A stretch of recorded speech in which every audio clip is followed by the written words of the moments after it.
ఈరోజు మన మధ్య ఎవరైనా ఉన్నారా? నువ్వు శారీరకంగా నూతన సంవత్సరంలోకి వచ్చేసావు, కానీ మనసంతా కూడా పాత సంవత్సరంలోనే ఉంది. పాత సంవత్సరంలో నీ ఫ్రెండ్స్తో తాగినటువంటి ఆ త్రాగుడే జ్ఞాపకం వస్తుంది. నీ ఫ్రెండ్స్తో తిరిగినటువంటి ఆ తిరుగుళ్ళు జ్ఞాపకం వస్తున్నాయి.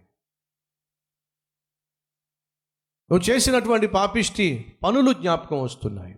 సంపాదించిన అక్రమ సంపాదన జ్ఞాపకం వస్తుంది. కలిగి ఉన్నటువంటి అక్రమ సంబంధం జ్ఞాపకం వస్తుంది. అవునా?